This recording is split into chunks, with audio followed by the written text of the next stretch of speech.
सकाळी सकाळी घाईच्या वेळी नाश्त्याला काय बनवावं तुम्हाला जर का सुचत नसेल तर एक वाटी रव्यापासून झटपट तयार होणारा मऊ लुसलुशीत ताटलीभर नाश्ता तुम्ही नक्कीच बनवू शकता.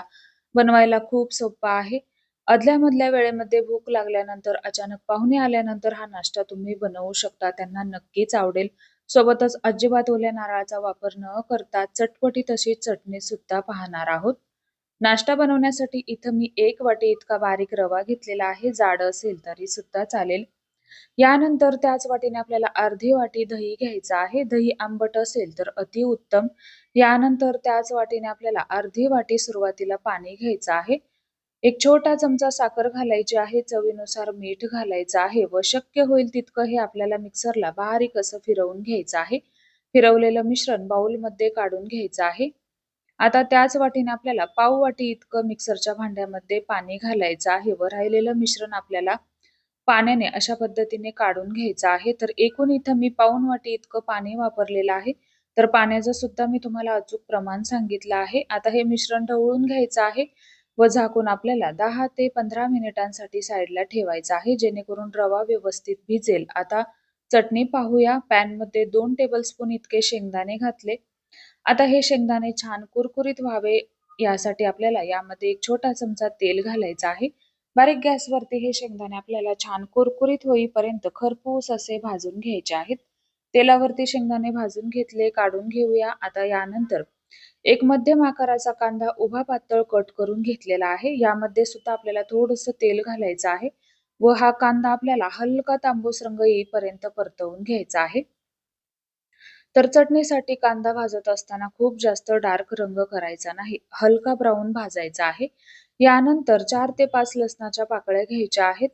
लसूण सुद्धा आपल्याला कांद्यासोबत छान असा भाजून घ्यायचा आहे. ही चटणी एकदा नक्की ट्राय करून पहा. खूप छान होते.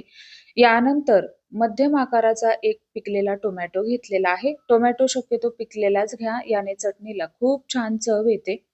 आता हा टोमॅटो सुद्धा आपल्याला कांद्यासोबत हलकासा परतवून घ्यायचा आहे. गॅसची फ्लेम बारीक करायची आहे व अर्धा ग्लास यामध्ये पाणी घालायचं आहे.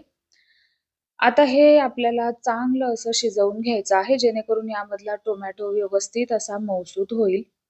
अर्धा छोटा चमचा जिरं घालायचं आहे. 1 चमचा लाल बेडगी मिरची पावडर घालायची आहे. यानंतर अर्धा चमचा साखर घालायची आहे. आता हे आपल्याला मिक्स करून घ्यायचं आहे व बारीक गॅसवरती 2 ते 3 मिनिटांसाठी शिजवून घ्यायचं आहे. सर्वात शेवटी चवीनुसार मीठ घालायचं आहे. मिक्स करून घ्यायचं आहे व आता हे शिजवून आपल्याला पूर्णपणे थंड करून घ्यायचं आहे. शिजवून झाल्यानंतर आपण सुरुवातीला भाजून घेतलेले शेंगदाणे यामध्ये घालायचे आहेत. तर आता टोमॅटो पहा व्यवस्थित असा मऊसूत झालेला आहे. पूर्णपणे थंड करून घेतल्यानंतर आता हे आपल्याला गॅसवरून उतरवून ठेवायचं आहे. आता चटणीचं मिश्रण थंड होत आहे. तोवर आपण इथं कढईमध्ये एक स्टँड ठेवायचा आहे. तर हा नाश्ता वाफवण्यासाठी आपल्याला एक पसरट आकाराची कढई लागणार आहे. आता यामध्ये आपल्याला 1.5 ग्लास इतकं पाणी घालायचं आहे व एक ताटली ठेवून घ्यायची आहे. तर रवा किती आहे त्या अंदाजानुसार तुम्हाला त्या आकाराची ताटली घ्यायची आहे. ताटलीला व्यवस्थित आवडीप्रमाणे तेल तूप लावून घ्यायचं आहे व यावरती झाकण ठेवून गॅसची फ्लेम बारीक करायची आहे. तर आता इकडे पहा रवा सुद्धा चांगला असा भिजला गेलेला आहे. तर हे मी 15 मिनिटांसाठी साईडला ठेवून दिलं होतं. अर्धा चमचा जिरं घालायचं आहे. 1 टेबलस्पून तेल घालायचं आहे व हे आपल्याला चांगलं मिक्स करून घ्यायचं आहे. आता आपला नाश्ता छान जाळीदार व्हावा यासाठी यामध्ये मी वापरणार आहे इनो. तर इथं मी 200 ग्रॅम रव्यासाठी 1 पॅकेट इनोचं वापरलेलं आहे. रव्याचं प्रमाण जर का जास्त असेल तर तुम्हाला पॅकेट सुद्धा जास्त लागतील.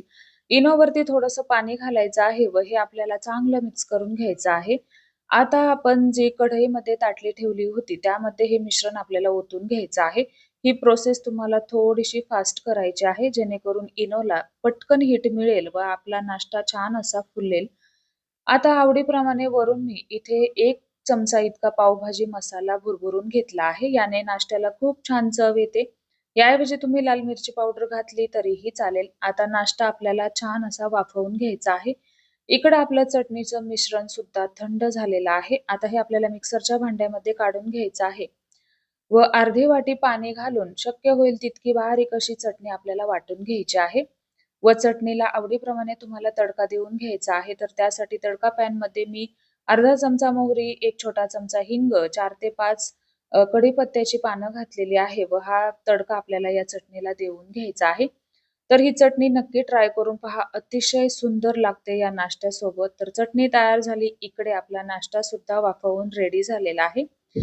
तर हा नाश्ता वाफवण्यासाठी मला जवळपास 12 ते 13 मिनिटं लागली. तुम्हाला थोडासा कमी जास्त वेळ लागू शकतो. गॅसची फ्लेम सुरुवातीला 2 मिनिटांसाठी मी मोठी ठेवली होती व 2 मिनिटांनंतर गॅसची फ्लेम मी बारीक केली होती. तर आता इथे पहा नाश्ता पूर्णपणे थंड करून आपल्याला हा कट करून घ्यायचा आहे.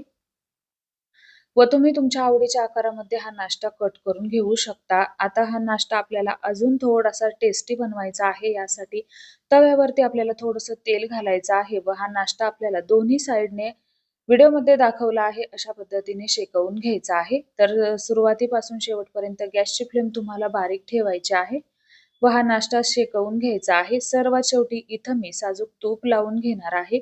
साजूक तूप लावल्यामुळे हा नाश्ता खूप छान लागतो. एकदा नक्की ट्राय करून पहा. तर तयार झाला आपला झटपट असा नाश्ता. कशी वाटली आजची रेसिपी? आवडल्यास चॅनलला सबस्क्राईब करा आणि रेसिपीला लाईक नक्की करा. धन्यवाद.